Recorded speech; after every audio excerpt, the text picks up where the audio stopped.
J'ai décidé de vous faire une petite vidéo, vous montrer le setup que j'ai pour chauffer le garage.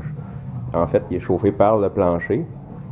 Il y a des tuyaux, qui passent dans le plancher avec une petite pompe. Ici, c'est 1/25e de force Armstrong.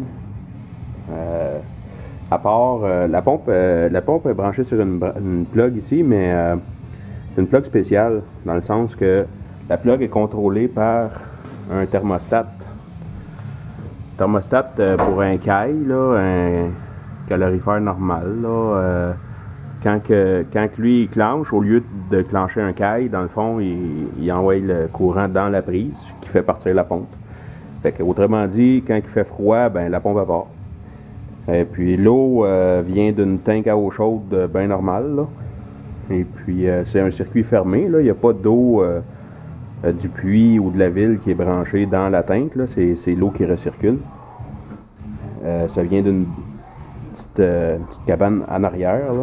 Fait qu'il y a l'entrée et la sortie d'eau qui est ici pour le garage. Puis dans le plancher, il y a 9 circuits, là, entrée-sortie d'eau. Il y a 2 risers, un pour toutes les sorties, puis un pour toutes les entrées. Puis j'ai mis une valve sur chaque entrée pour balancer le système, si on veut, là. Parce que les circuits sont pas tous identiques. Fait que la pression d'eau est pas, le débit d'eau il est pas le même dans chaque circuit. Si on fait pas ça, puis il y a des places que ça chauffe beaucoup plus que d'autres.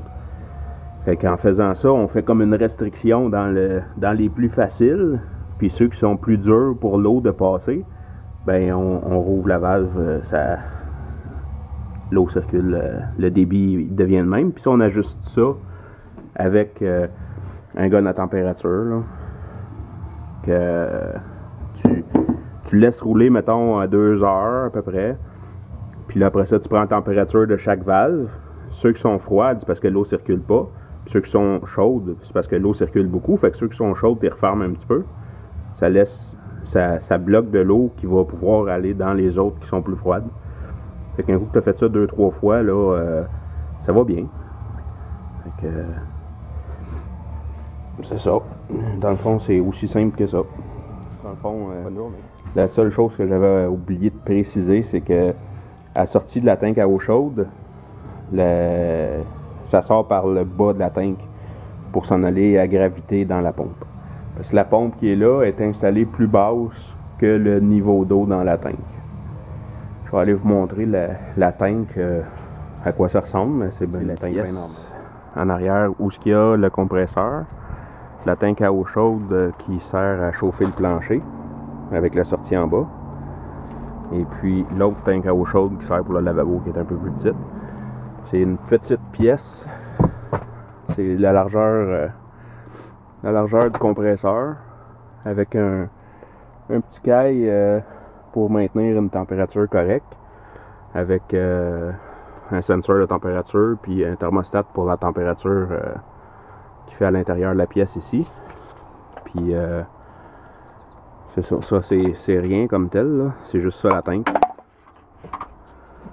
Puis bon, j'ai mis un cadran dessus, c'est plus pour boucher le trou que d'autres choses, là, mais ça monte jamais vraiment en température, en pression. Là.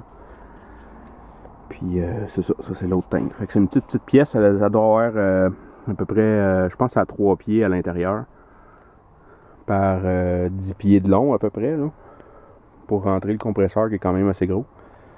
Puis les 2 tanks. Fait que c'est celle-là ici qui chauffe le garage. Puis ça, c'est seulement ça. Il n'y a pas d'autre système dans le garage. Puis ici, il fait froid, là. Il fait -30 l'hiver fréquemment.